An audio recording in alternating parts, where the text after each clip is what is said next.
I'm very encouraged to say that Pastor Nuruddin Villa knows my grandparents in Goa. And he is the one who brought Pastor Matthew to stay with my grandparents. And so, I believe that a legacy of God is flowing through our families.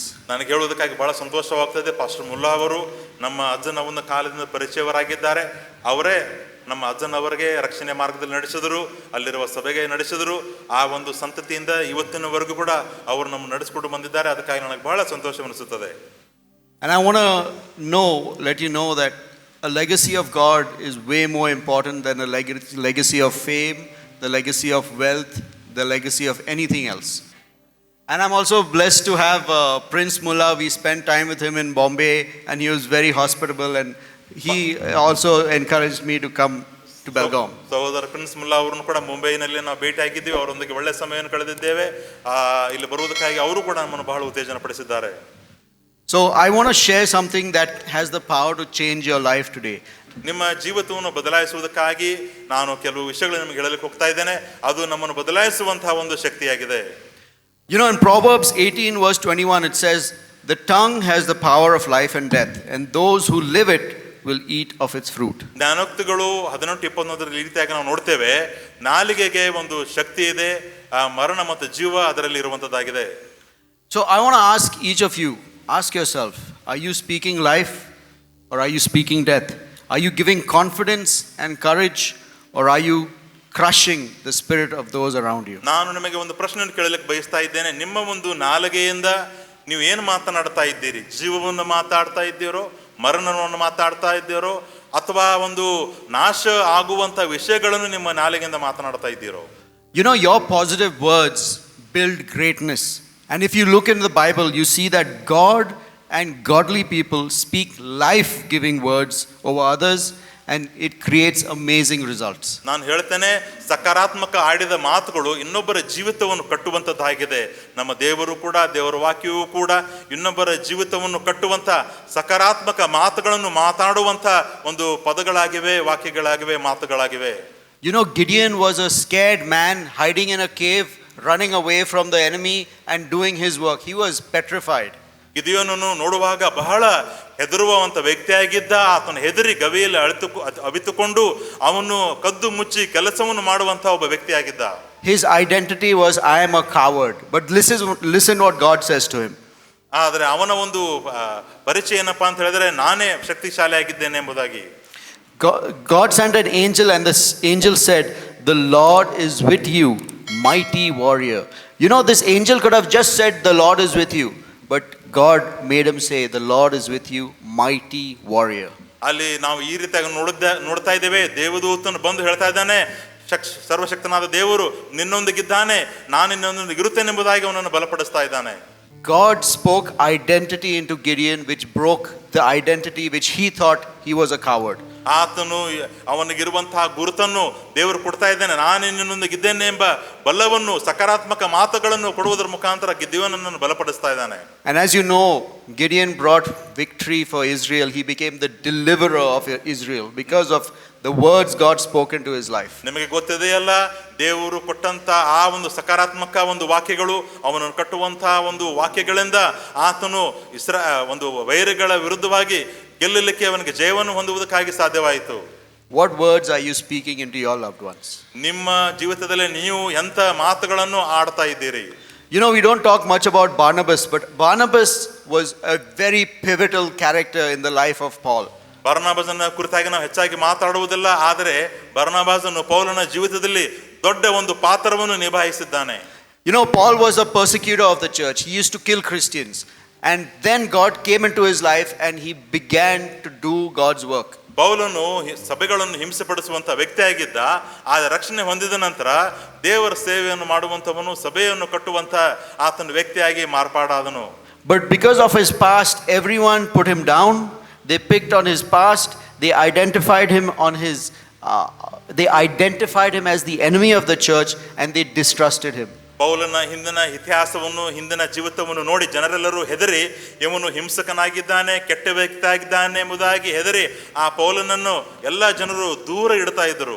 God had done a work in his life, but everyone that surrounded him thought bad about him thought bad about him and spoke bad about him and never gave him a chance. ಆ ಪೌಲನ ಸುತ್ತಮುತ್ತಲಿರುವ ಜನರು ಆತನ ಕುರಿತಾಗಿ ಕೆಟ್ಟದಾಗಿ ಆಲೋಚನೆ ಮಾಡಿದರು, ಕೆಟ್ಟದಾಗಿ ಮಾತಾಡಿದರು.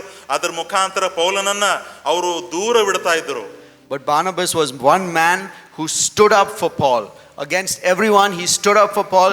He vouched for him and he encouraged him. ಆದರೆ ಬಾರ್ನಬಾಸನು ಒಬ್ಬ ವ್ಯಕ್ತಿಯಾಗಿದ್ದಾನೆ. ಆತನ ಪರವಾಗಿ ನಿಂತುಕೊಂಡನು, ಆತನ ಪರವಾಗಿ ಮಾತನಾಡಿದನು, ಆತನನ್ನು ಪ್ರೋತ್ಸಾಹಪಡಿಸಿದನು, ಆತನನ್ನು ಬಲಪಡಿಸಿದನು. ಎಲ್ಲರೂ ವಿರೋಧ ಮಾಡಿದರೂ ಕೂಡ ಆತನೊಂದಿಗೆ ನಿಂತುಕೊಂಡನು. And do you know, because of Barnabas's ministry, Paul became one of the biggest characters in the Bible. He is wrote 3/4 of the New Testament, if I'm not right. ಅದಕ್ಕಾಗಿ ನಾವು ನೋಡ್ತೇವೆ ಬಾರ್ನಬಾಸನ ಒಂದು ಪ್ರೋತ್ಸಾಹದಿಂದ ಪೌಲನ ಸೇವೆ ಮಾಡಲಿಕ್ಕೆ ಸಾಧ್ಯವಾಯಿತು. ಹೊಸ ಒಡಂಬಡಿಕೆ ಹೆಚ್ಚಿನ ಭಾಗವನ್ನು ಪೌಲನೇ ಬರೀಲಿಕ್ಕೆ ಆ ಒಂದು ಕಾರಣದಿಂದ ಸಾಧ್ಯವಾಯಿತು. I want to tell you, you may think you're a small person, but through your words you can elevate someone to the calling God has for their life. ನಾನು ಹೇಳ್ತೇನೆ, ನೀವು ಈ ರೀತಿಯಾಗಿ ತಿಳಿದುಕೊಳ್ಳಬಹುದು, ನಾನು ಒಬ್ಬ ಚಿಕ್ಕ ವ್ಯಕ್ತಿಯಾಗಿದ್ದೇನೆ, ನನ್ನಿಂದ ಏನು ಮಾಡಲಿಕ್ಕೆ ಸಾಧ್ಯವಿಲ್ಲ ಎಂಬುದಾಗಿ. ಆದರೆ ನಿಮ್ಮ ಒಂದು ಒಳ್ಳೆಯ ಮಾತುಗಳು, ಸಕಾರಾತ್ಮಕ ಮಾತುಗಳು ಬೇರೆಯವರನ್ನು ಕಟ್ಟುವುದಕ್ಕಾಗಿಯೂ ಬೇರೆಯವರನ್ನು ಸೇವೆ ಕಳಿಸುವುದಕ್ಕಾಗಿಯೂ ಅವರನ್ನು ಎಬ್ಬಿಸುವುದಕ್ಕಾಗಿಯೂ ಅದು ಸಹಾಯವಾಗುತ್ತದೆ. Your words have the power to break a person's curse and wrong self-identity and bring them into the identity that Christ has for them. ನಿಮ್ಮ ಒಂದು ಮಾತುಗಳಿಂದ ಯಾವ ವ್ಯಕ್ತಿಯ ಮೇಲೆ ಶಾಪ ದೂಷಣೆ ಬಂದಿದೆಯೋ ಅದರಿಂದ ಹೊರಗೆ ತೆಗೆದು ಅವರನ್ನು ದೇವರಲ್ಲಿ ಕಟ್ಟಲಿಕ್ಕೆ ನಿಮ್ಮಿಂದ ಅದು ಸಾಧ್ಯವಾಗುತ್ತದೆ. You know, even when we look at the modern world, when we go to the judge, what do we say? Your honor.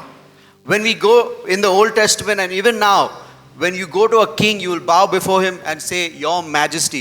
Am I not right? ಈಗಲೂ ಕೂಡ ನಾವು ನೋಡ್ತೇವೆ, ಜಡ್ಜ ಮುಂದೆ ಹೋಗುವಾಗ ಇವರ ಆನರ್ ಎಂಬುದಾಗಿ ಹೇಳ್ತೇವೆ. ಅಷ್ಟೇ ಅಲ್ಲ, ದೇವರ ಸನ್ನಿಧಿಯಲ್ಲಿ ಹೋಗುವಾಗ ಇವರ ಮ್ಯಾಜೆಸ್ಟಿ ಎಂಬುದಾಗಿ ನಾವು ತಲೆ ಬಾಗಿಸಿ ಗೌರವವನ್ನು ಸಲ್ಲಿಸುತ್ತೇವೆ. Aren't we the righteousness of Christ? Aren't we the sons of the Most High God? ನಾವು ದೇವರ ನೀತಿ ಉಳ್ಳ ಯೇಸುವಿನ ಮಕ್ಕಳಾಗಿದ್ದೇವೆ ಅಲ್ಲ? How much more should we also honor each other? Speak words of kindness, words of encouragement. Identify you as a man of righteousness, as a woman of righteousness, as the person who carries the seed of the kingdom. ಅದಕ್ಕಾಗಿ ನೀವು ಕೂಡ ಎಷ್ಟು ಈ ರೀತಿಯಾಗಿ ಸಕಾರಾತ್ಮಕ ಮಾತುಗಳನ್ನು ಮಾತಾಡುವುದರ ಮುಖಾಂತರ ಯೇಸು ಕ್ರಿಸ್ತನ ನೀತಿಯುಳ್ಳ ಮಗನಾಗಿದ್ದೇನೆಂಬುದಾಗಿ ಗುರುತಿಸಿಕೊಳ್ಳುವುದಕ್ಕಾಗಿ ಎಷ್ಟು ಅದು ಸಾಧ್ಯವಾಗ್ತದೆ, ಎಷ್ಟು ಅದಕ್ಕೆ ಕಾರಣವಾಗ್ತದೆ, ನೀವೇ ವಿಚಾರ ಮಾಡಿರಿ. I would encourage all of you to watch this. It's called House of David on Amazon Prime. Guys, it is incredible. It touched my life so much and I was so blessed. House of David ಎನ್ನುವಂತಹ ಒಂದು series ಅನ್ನ Netflix ನಲ್ಲಿ ನೀವು ನೋಡಬಹುದು. ಆ ಒಂದು it's on Amazon prime, Amazon prime ನಲ್ಲಿದೆ. ಅದರಲ್ಲಿ ಆ ಒಂದು ಹೌಸ್ ಆಫ್ ಡೇವಿಡ್ ಆ ಒಂದು series, house of David is a TV series. ಅದು ಟಿವಿ ಸೀರೀಸ್ ಆಗಿದೆ. ಅದರ ಮುಖಾಂತರ ವೈಯಕ್ತಿಕವಾಗಿ ನಾನು ಬಹಳ ಪ್ರೋತ್ಸಾಹವನ್ನು ಹೊಂದಿಕೊಂಡಿದ್ದೇನೆ. How many of you know that there's a move of God in the media ministry right now? ಎಷ್ಟು ಜನರಿಗೆ ಗೊತ್ತಿದೆ ಮೀಡಿಯಾನಲ್ಲಿ ದೇವರ ಒಂದು ಚಲನೆ ಉಂಟಾಗ್ತಾ ಇದೆ ಎಂಬುದಾಗಿ ಎಷ್ಟು ಜನರಿಗೆ ಗೊತ್ತಿದೆ? The enemy has taken hold of the media ministry for too long, but now God is stepping in and we are going to see a great revival in the name of Jesus. ಬಹಳ ವರ್ಷಗಳಿಂದ ಶೈತಾನನು ಆ ಮೀಡಿಯಾವನ್ನು control ಮಾಡ್ತಾ ಇದ್ದ. ಈಗ ನೋಡುವಾಗ ದೇವರು ತನ್ನ ವಶದಲ್ಲಿ ತೆಗೆದುಕೊಂಡಿದ್ದಾನೆ. I was really inspired by one part. You know, Saul, we all think of him as a bad king, but let me tell you one part that inspired me. He asked his commander Abner, you tell me, who am I? ಸೌಲನ ವಿಷಯದಲ್ಲಿ ಎಲ್ಲರೂ ಕೆಟ್ಟದಾಗಿ ಮಾತಾಡ್ತಾರೆ, ಆದರೆ ಆತನ ಇನ್ನೊಂದು ಮುಖವಿದೆ, ಒಳ್ಳೆಯ ಮುಖ. ಆತನ ಹೇಳ್ತಾ ಇದ್ದಾನೆ, ನಾನು ಯಾರಾಗಿದ್ದೇನೆ ನೀನು ಹೇಳು ಎಂಬುದಾಗಿ ಅವನು ಕೇಳ್ತಾ ಇದ್ದಾನೆ. So Abner said, you are Saul, the son of Kish, the first king of Israel. You united the tribes when they were divided, and you gave strength to a people who had none. ಅದಾದ ಮೇಲೆ ಸೌಲನ ವಿಷಯದಲ್ಲಿ ಹೇಳ್ತಾ ಇದ್ದಾನೆ, ನೀನೇ ಅರಸನಾಗಿದ್ದಿ, ನೀನೇ ಯುದ್ಧಗಳನ್ನು ಜಯವನ್ನು ಗಳಿಸಿದ್ದಿ, ನೀನೇ ಇಸ್ರಾಯೇಲ್ ನಡೆಸುವಂತ ಅರಸನಾಗಿದ್ದೆ ಎಂಬುದಾಗಿ ಅವನಿಗೆ ಒಳ್ಳೆಯ ಮಾತುಗಳಿಂದ ಪ್ರೋತ್ಸಾಹ ಪಡಿಸ್ತಾ ಇದ್ದಾನೆ. You are the one anointed to be king over Israel. You are the one that broke the slavery that we were in. ನೀನೇ ಇಸ್ರಾಯೇಲ್ ಅರಸನಾಗಿ ಅಭಿಷೇಕನಾಗಿದ್ದಿ, ಒಂದು ಗುಲಾಮತ್ವದಿಂದ ಬಂಧನದಿಂದ ಬಿಡುಗಡೆ ಮಾಡಲಿಕ್ಕೆ ಹೋಗುವಂತ ಅರಸನು ನೀನೇ ಆಗಿದ್ದಿ ಎಂಬುದಾಗಿ ಸೌಲನ ಹಳೆ ಒಡಂಬಡಿಕೆ ಸೌಲನ ಕುರಿತಾಗಿ ಮಾತನಾಡ್ತಾ ಇದ್ದಾನೆ. I want to ask you, how many of you have people around you that affirm you, that speak positive words into you, that love you, that promote you, that support you? ಇಲ್ಲಿರುವಂತಹ ಜನರಿಗೆ ನಾನು ಕೇಳಲು ಬಯಸ್ತಾ ಇದ್ದೇನೆ, ನಿಮ್ಮ ಸುತ್ತಮುತ್ತಲಿರುವ ಜನರಿಗೆ ನೀವೆಷ್ಟು ಸಕಾರಾತ್ಮಕ ಮಾತುಗಳನ್ನು ಮಾತಾಡಿದ್ದೀರಿ, ಅವರನ್ನು ಯಾವ ಒಳ್ಳೆಯ ಮಾತುಗಳಿಂದ ನೀವು ಎಷ್ಟು ಕಟ್ಟಿದ್ದೀರಿ ಎಂಬುದಾಗಿ ನಾನು ಕೇಳಲಿಕ್ಕೆ ಬಯಸ್ತಾ ಇದ್ದೇನೆ. If you are a king or if you want to make a person a king, you need to surround that person with people who speak positive into their life, who affirm them, who confirm them, who show them the identity that God has for their lives. ನೀವು ಅರಸಗಳಾಗಿದ್ದರೆ ಇನ್ನೊಬ್ಬರ ಅರಸರನ್ನಾಗಿ ಮಾಡಲಿಕ್ಕೆ ಹೋಗಲಿಕ್ಕೆ ನಿಮಗೆ ಮನಸ್ಸಿರುವುದಾದರೆ ನಿಮ್ಮ ಒಂದು ಸಕಾರಾತ್ಮಕ ಮಾತುಗಳಿಂದ, ಒಳ್ಳೆಯ ಮಾತುಗಳಿಂದ ಎಲ್ಲರನ್ನು ಸುತ್ತಮುತ್ತಲಿರುವ ಜನರನ್ನು ಕಟ್ಟಬೇಕೆಂಬುದಾಗಿ ನಾನು ನಿಮಗೆ ಹೇಳುವವನಾಗಿದ್ದೇನೆ. Now, if positive words build greatness, negative words bring destruction. And ungodly people and the devil, he only speaks death. ಒಳ್ಳೆಯ ಒಂದು ಮಾತುಗಳು ಇನ್ನೊಬ್ಬನು ಕಟ್ಟುವಂಥದ್ದಾಗಿದೆ, ಕೆಟ್ಟ ಮಾತುಗಳು, ನಕಾರಾತ್ಮಕ ಮಾತುಗಳು ಅದು ಕೆಡುವಂಥದ್ದಾಗಿದೆ. You know that Joshua sent 12 spies into Israel, and we only talk about the 2 who gave a positive report. But do you know the damage that the 10 who gave negative report, do you know what damage they did? ಆ ಯೆಹೋಶುವನು 12 ಕುಲಗಳನ್ನು ನೋಡಿ ಬರುವುದಕ್ಕಾಗಿ ಕಳುಹಿಸಿದನು. 12 ಕುಲಗಳಲ್ಲಿ 10 ಕುಲದವರು ನಕಾರಾತ್ಮಕ ವಿಷಯಗಳನ್ನೇ ಅವರು ಹೇಳಿದರು. ಅವರು ಹೇಳಿದ ನಕಾರಾತ್ಮಕ ವಿಷಯಗಳಿಂದ ಎಷ್ಟು ಕೆಟ್ಟ ಪರಿಣಾಮ ಆಯಿತು ನಿಮಗೆ ಗೊತ್ತಿದೆಯಾ? You know, because of those 10 spies who spoke negative, none of the people who heard them had the faith to go into the promised land. In fact, I would say maybe 95% of the people did not enter the promised land. Only their children could enter the promised land. 10 ಗೂಢಚಾರರು ಅಲ್ಲಿರುವ ನಕಾರಾತ್ಮಕ ವಿಷಯಗಳನ್ನು ಬಂದು ಹೇಳಿದ್ದರಿಂದ ಅವರಲ್ಲಿರುವ ಅನೇಕ ಜನರು ವಾಗ್ದಾನದ ದೇಶದ ಕಡೆಗೆ ಅವರಿಗೆ ಹೋಗಲಿಕ್ಕೆ ಆಗಲೇ ಇಲ್ಲ.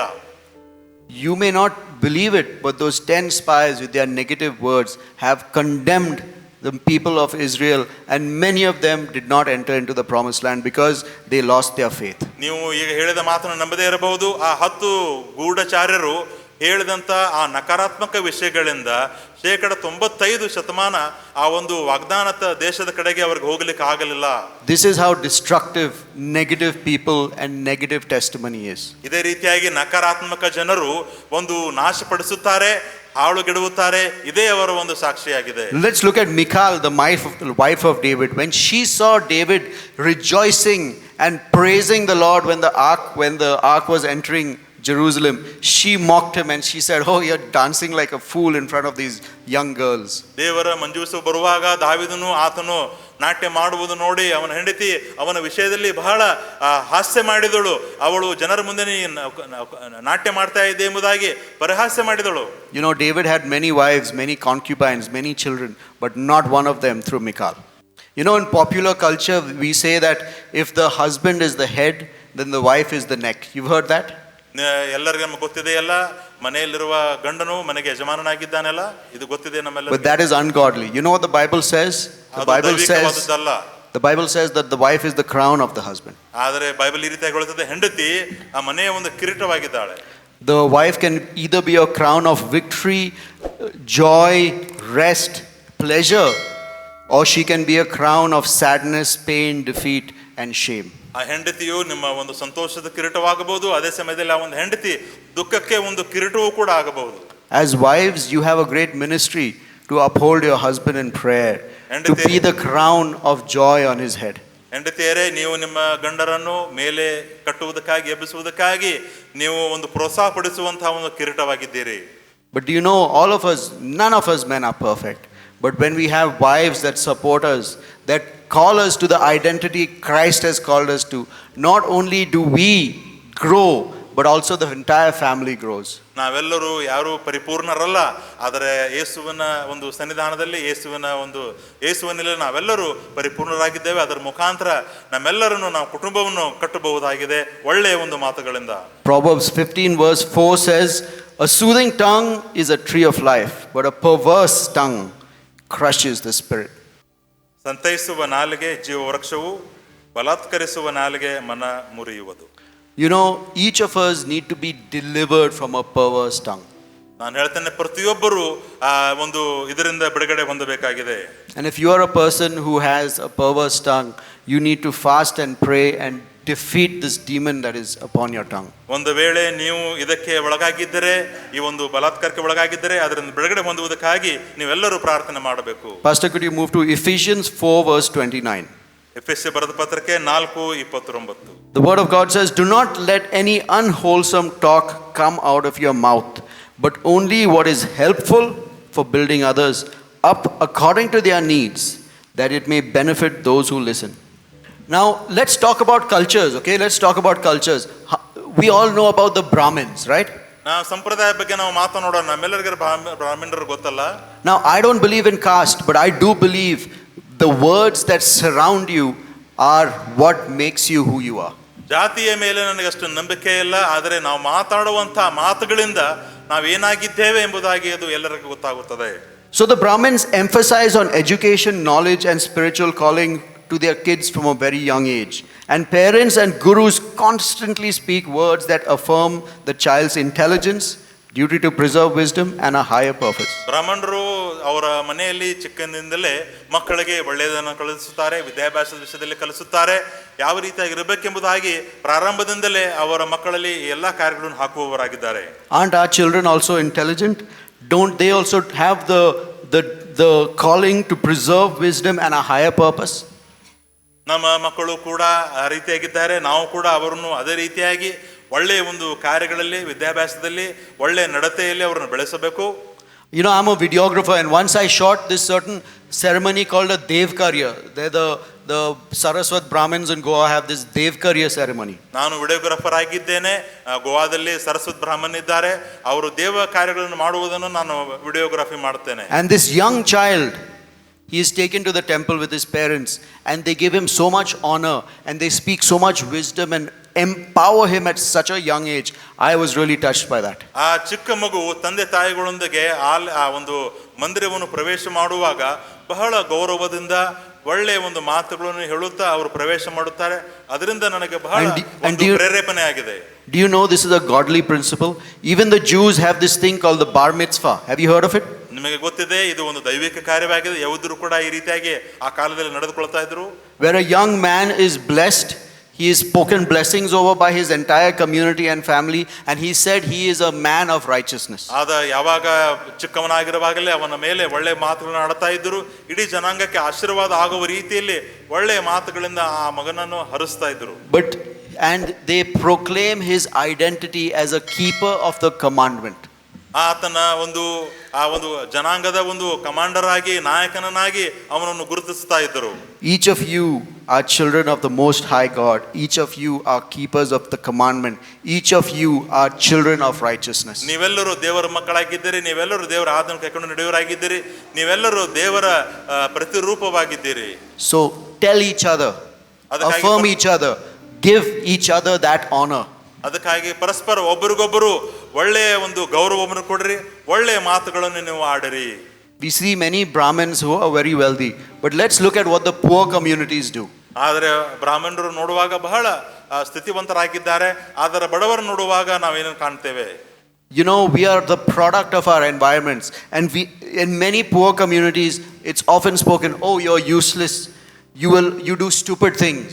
ಆದರೆ ಕೆಳಗಿನ ಮಟ್ಟದಲ್ಲಿ ಜೀವಿಸುವ ಜನರನ್ನು ನೋಡುವಾಗ, ಇತರರನ್ನು ನೋಡಿ ನೀನು ನಿರುಪಯುಕ್ತ ವ್ಯಕ್ತಿಯಾಗಿದ್ದಿ, ಯಾವುದಕ್ಕೆ ಕೆಲಸಕ್ಕೆ ಬಾರದವನೆಂಬುದಾಗಿ ನಕಾರಾತ್ಮಕ ಮಾತುಗಳನ್ನು ನಾವು ಅವರ ಕುರಿತಾಗಿ ಮಾತನಾಡ್ತೇವೆ. Some parents tell their children, you're a buddhu. ಕೆಲವು ಪಾಲಕರು ತಮ್ಮ ಮಕ್ಕಳಿಗೆ ಹೇಳ್ತಾರೆ, ನೀನು ಬುದ್ಧು ಆಗಿದ್ದಿ. They compare, they say, why can't you be like this one, why can't you be like that one? ನೀನು ಯಾಕೆ ಅವನ ಹಾಗೆ ಇವರ ಹಾಗೆ ಆಗಬಾರದೆಂಬುದಾಗಿ ಮಕ್ಕಳ ವಿಷಯದಲ್ಲಿ ಅವರು ಹೋಲಿಕೆ ಮಾಡ್ತಾರೆ. They're constantly picking on flaws and mistakes. ಯಾವಾಗಲೂ ಅವರು ಮಾಡುವಂತ ತಪ್ಪುಗಳನ್ನೇ ಹುಡುಕಿ ಅವರು ಹೇಳ್ತಾರೆ. You may think that this is good for the person because that person is you are helping that person know what is wrong. ನೀವು ಈ ರೀತಿಯಾಗಿ ಅನಿಸ್ತಾ ಇದೆ, ಆ ರೀತಿಯಾಗಿ ಹೇಳೋದ್ರ ಮುಖಾಂತರ ಅವನು ಏನು ತಪ್ಪು ಮಾಡಿದ್ದಾನೆಂಬುದಾಗಿ ತಿಳಿ ಹೇಳ್ತಾ ಇದ್ದೇವೆ ಎಂಬುದಾಗಿ ನಮಗನಿಸುತ್ತದೆ. But I'm really sorry to say you have been deceived. ಆದರೆ ಬಹಳ ದುಃಖಕರವಾದ ಸಂಗತಿ ಏನಪ್ಪಾ ಅಂತ ಹೇಳಿದ್ರೆ, ನೀವು ಮೋಸಕ್ಕೆ ಒಳಗಾಗ್ತಾ ಇದ್ದೀರಿ. You are in the culture of the devil, not in the culture of God. ನೀವು ಒಂದು ಶೈತಾನನ ಒಂದು ಸಂಸ್ಕೃತಿಯಲ್ಲಿ ಇದ್ದೀರಿ, ದೇವರ ಸಂಸ್ಕೃತಿಯಲ್ಲಿ ಒಳಗಾಗಿಲ್ಲ. You know, I'm giving you a guideline. For every negative feedback given, you should first say 3 positive things about that person. ಯಾವಾಗಲೂ ಒಬ್ಬ ವ್ಯಕ್ತಿಯ ನಕಾರಾತ್ಮಕ ವಿಷಯ ನೋಡಿದಾಗ ಆ ವ್ಯಕ್ತಿಯ 3 ಸಕಾರಾತ್ಮಕ ಮಾತುಗಳನ್ನು ನೀವು ಅವನಿಗೆ ಹೇಳಬೇಕು. And I just came up with this, but the first is for God the Father, the second positive thing is for Jesus, And the third positive thing is for the Holy Spirit. ಮೂರು ಸಕಾರಾತ್ಮಕ ಸಂಗತಿಗಳೇನಪ್ಪಾ ಅಂತ ಹೇಳಿದರೆ ತಂದೆಯಾದ ದೇವರಾಗಿದ್ದಾನೆ, ರಕ್ಷಕನಾದ ಯೇಸುವಾಗಿದ್ದಾನೆ ಮತ್ತು ಪವಿತ್ರಾತ್ಮನಾಗಿದ್ದಾನೆ. ಈ ಮೂರು ಸಕಾರಾತ್ಮಕ ಮಾತುಗಳನ್ನು ಅವನಿಗೆ ಮಾತಾಡಬೇಕು. And the last negative thing comes from the devil. ನಾಲ್ಕನೇ ನಕಾರಾತ್ಮಕ ವಿಷಯ ಬರುವುದು ಅದು ಸೈತಾನನಿಂದ. It is important to speak what can improve, but if you are only speaking on the flaws and the mistakes, you are an agent of the devil. ಯಾವುದು ಲಾಭವಾಗಿದೆಯೋ ಅದನ್ನಷ್ಟೇ ಮಾತಾಡಬೇಕು. ಯಾವುದು ಕೆಟ್ಟದ್ದಾಗಿದೆಯೋ, ಯಾವುದು ನಕಾರಾತ್ಮಕವಾಗಿದೆಯೋ ಅದನ್ನು ನಾವು ಇತರರಿಗೆ ಮಾತನಾಡಬಾರದು. Because how many of you know God only looks at your good? ದೇವರು ನಿಮ್ಮ ಒಳ್ಳೆಯದನ್ನೇ ನೋಡ್ತಾನೆ ಎಂಬುದಾಗಿ ಎಷ್ಟು ಜನ ನೀವು ನಂಬುತ್ತೀರಿ? And the devil only reminds you of your flaws. ಶೈತಾನನೊಬ್ಬನೇ ನಿಮ್ಮ ಒಂದು ಕೆಟ್ಟದ್ದನ್ನು ಕಾಣುವವನಾಗಿದ್ದಾನೆ. I'm going to end this soon, but I'm going to share that the research and real life observations show that negativity always produces these things. ನಾನು ಮುಗಿಸ್ಲಿಕ್ಕೆ ಹೋಗ್ತಾ ಇದ್ದೇನೆ. ನಕಾರಾತ್ಮಕ ಅನ್ನುವಂಥದ್ದು ಯಾವಾಗಲೂ ಈ ಒಂದು ಕಾರ್ಯಗಳನ್ನು ಕೊಡುವಂಥದ್ದಾಗಿದೆ. It crushes the spirit of the people who listen to it. ಯಾರು ಕೇಳ್ತಾರೋ ಅವರ ಆತ್ಮವನ್ನು ಜಜ್ಜುವಂಥದ್ದಾಗಿದೆ. They have lower self-worth. ಅವರು ಬಹಳ ನಾವು ಕೆಳಗಾಗಿದ್ದೇವೆ, ಕೆಳಮಟ್ಟದವರಾಗಿದ್ದೇವೆ ಎಂಬುದಾಗಿ ಅನಿಸುತ್ತದೆ. They experience cycles of defeat. ಅವರ ಒಂದು ಸೋಲುವಿಕೆಯ ಒಂದು ಸೋಲುಗಳನ್ನೇ ಅವರು ಯಾವಾಗಲೂ ಹೊಂದುತ್ತಾರೆ. They have poor mental health. ಅವರಿಗೆ ಒಂದು ಮಾನಸಿಕ ಒಂದು ಅನಾರೋಗ್ಯ ಉಂಟಾಗುತ್ತದೆ. And they have limited ambition. ಅವರಿಗೆ ಒಂದು ನಿರ್ದಿಷ್ಟವಾದ ಗುರಿ ಇರುತ್ತದೆ, ಅಷ್ಟೇ, ಕಡಿಮೆ, ಹೆಚ್ಚು ಮಾಡುವುದಿಲ್ಲ. My friends and sisters and brothers, it is very important that you speak life into those you love. ನನ್ನ ಸಹೋದರ ಸಹೋದರಿಯರೇ, ಸ್ನೇಹಿತರೆ, ನೀವು ಜೀವಕರವಾದ ಮಾತುಗಳನ್ನು, ಇನ್ನೊಬ್ಬರನ್ನು ಕಟ್ಟುವಂತ ಮಾತುಗಳನ್ನು ನೀವು ಮಾತಾಡಬೇಕು. Because every negative word you speak is a self-fulfilling prophecy. ಯಾಕಂತ ಹೇಳಿದ್ರೆ ಪ್ರತಿಯೊಂದು ಮಾತಾಡುವಂತ ನಕಾರಾತ್ಮಕ ವಿಷಯಗಳು ಸ್ವತಃವಾಗಿ ಕಟ್ಟುವಂತ ಒಂದು ವಿಷಯವಾಗಿದೆ, ಇನ್ನೊಬ್ಬರಿಗೆ ಲಾಭವಾಗುವುದಿಲ್ಲ. Proverbs 14 verse 30 says, "A peaceful heart leads to a healthy body, but jealousy and envy is like cancer in the bones." ಶಾಂತಿ ಗುಣವು ದೇಹಕ್ಕೆ ಜೀವಾಧಾರವು, ಕ್ರೋಧವು ಎಲುಬಿಗೆ ಕ್ಷಯವೂ ಆಗಿದೆ. Amen. How many of you want peace and how many of you want health? ನೀವು ಎಷ್ಟು ಜನರಿಗೆ ಸಮಾಧಾನ ಬೇಕು ಮತ್ತು ಸಹಾಯ ಬೇಕು? How many of you want prosperity? ಎಷ್ಟು ಜನರಿಗೆ ಸಮೃದ್ಧಿ ಬೇಕು? Surround yourself with people who speak positivity into your life. ಯಾರು ಸಕಾರಾತ್ಮಕ ಮಾತುಗಳನ್ನು ಆಡ್ತಾರೋ ಅವರು ಸುತ್ತಮುತ್ತಲು ನೀವಿರ್ರಿ. But unfortunately, if you don't have anyone, then you need to do what David did. ಆದರೆ ಒಂದು ವೇಳೆ ನಿಮಗೆ ಇರದೇ ಹೋದರೆ ದಾವೀದನು ಏನು ಮಾಡಿದನು ಅದನ್ನು ನೀವು ಮಾಡಬೇಕು. David encouraged himself in the Lord when he had no one to encourage him. ಕರ್ತನಲ್ಲಿ ದಾವೀದನು ತನ್ನನ್ನೇ ತಾನೇ ಬಲಪಡಿಸಿಕೊಂಡನು, ಆತನ ಸುತ್ತಮುತ್ತಲು ಯಾರೂ ಇಲ್ಲದೆ ಇರುವಾಗ. He said, "I am the righteousness of Christ." ನಾನು ಕ್ರಿಸ್ತನ ಒಂದು ನೀತಿಯುಳ್ಳ ಮಗನಾಗಿದ್ದೇನೆ. He said, "The Lord is my shepherd, I shall not fear." ಕರ್ತನು ನನ್ನ ಕುರುಬನಾಗಿದ್ದಾನೆ, ಯಾವ ಕೊರತೆಯೂ ನನಗೆ ಇಲ್ಲ. He said, "I shall not want." ನನಗೆ ಯಾವುದೇ ಕೊರತೆ ಉಂಟಾಗುವುದಿಲ್ಲ. God will prepare a banquet before me, before my enemies. ನನ್ನ ವೈರಿಗಳ ಮುಂದೆ ನನ್ನ ಮೇಜನ್ನು ಆತನು ಸಿದ್ಧಪಡಿಸುತ್ತಾನೆ. So my dear friends, you can either be an angel of God or an agent of the devil. ಪ್ರಿಯ ಸ್ನೇಹಿತರೆ, ನೀವು ದೇವರ ದೂತರಾಗಬಹುದು ಅಥವಾ ಶೈತಾನನ ಒಂದು ದೂತರಾಗಬಹುದು. So I would encourage you, do as Isaiah said and say, "Lord, touch my lips with your burning coals." ಅದಕ್ಕಾಗಿ ನಾನು ನಿಮಗೆ ಪ್ರೋತ್ಸಾಹಪಡಿಸುತ್ತೇನೆ. ಯೆಶಾಯನು ಮಾಡಿದ ಹಾಗೆ ನಾವು ಕೂಡ ಪ್ರಾರ್ಥನೆ ಮಾಡಬೇಕು. ದೇವರೇ, ನನ್ನ ನಾಲಿಗೆಯನ್ನು ಮೇಲೆ ನೀನು ಇದ್ದಲನ್ನು ಇಡು ಎಂಬುದಾಗಿ. Your words have power over life and death. ನಿನ್ನ ಒಂದು ಮಾತುಗಳಿಗೆ, ವಾಕ್ಯಕ್ಕೆ ಜೀವದ ಮೇಲೆ ಬಲ ಶಕ್ತಿ ಇದೆ. Either way, your words will either bear fruits which will bring you joy or suffering. ನಿನ್ನ ಒಂದು ಮಾತುಗಳಿಂದ ಒಳ್ಳೆಯ ಫಲಗಳನ್ನು ಕೊಡಬಹುದು ಅಥವಾ ದುಃಖವನ್ನು ಕೂಡ ಅದು ಕೊಡಬಹುದು. Let's close our eyes and pray. ನಾವು ಕಣ್ಣುಗಳನ್ನು ಮುಚ್ಚಿ ಪ್ರಾರ್ಥನೆ ಮಾಡಿಕೊಳ್ಳೋಣ. Lord, I want to thank you for this incredible place that you brought us to this city of Belgaum. Thank you for this church. Belagavi ಪಟ್ಟಣಕ್ಕೆ ಕರೆದುಕೊಂಡು ಬಂದು ಒಂದು ಒಳ್ಳೆಯ ಸ್ಥಳಕ್ಕೆ ನಮ್ಮನ್ನು ಬರಮಾಡಿಕೊಂಡದಕ್ಕಾಗಿ ನನಗೆ ಸ್ತೋತ್ರ. I want to thank you for Pastor and his family and the encouragement they have been giving to so many people. Pastor ಮತ್ತು ಅವರ ಕುಟುಂಬಕ್ಕಾಗಿ ನಾವು ಸುದರ್ಶಿಸಿದ ಅನೇಕ ಜನರಿಗೆ ಅವರು ಪ್ರೋತ್ಸಾಹಪಡಿಸುವವರಾಗಿದ್ದಾರಲ್ಲ. Bless us for the reading and the study of your word, and may this bring fruit of joy, of peace, of prosperity in this place. ಈ ಓದಿದಂತ ವಚನಗಳ ಮುಖಾಂತರ ಬೇಕಾದ ಸಂತೋಷ, ಸಮಾಧಾನ, ಉಲ್ಲಾಸವನ್ನು ಕೊಟ್ಟು ಈ ಸಭೆಯನ್ನು ಆಶೀರ್ವಾದ ಮಾಡು. Touch our lips with your burning coals, and may we be like the angels to those around us. ನಮ್ಮ ನಾಲಿಗೆಗಳನ್ನು ನಿನ್ನ ಒಂದು ಕಲ್ಲಿದ್ದಲಿಂದ ಅದನ್ನು ಸುಡಬೇಕೆಂಬುದಾಗಿಯೂ ನಿನಗಾಗಿ ಉಪಯೋಗಿಸಿಕೊಳ್ಳಬೇಕೆಂಬುದಾಗಿ ನಾನು ಬಿಡಕೊಳ್ಳುತ್ತೇನೆ. Amen. Thank you very much, church. God bless you. ತುಂಬಾ ಧನ್ಯವಾದಗಳು. ದೇವರು ನಮ್ಮನ್ನು ಆಶೀರ್ವಾದ ಮಾಡಲಿ. ಜೋರಾಗಿ ಚಪ್ಪಾಳೆ.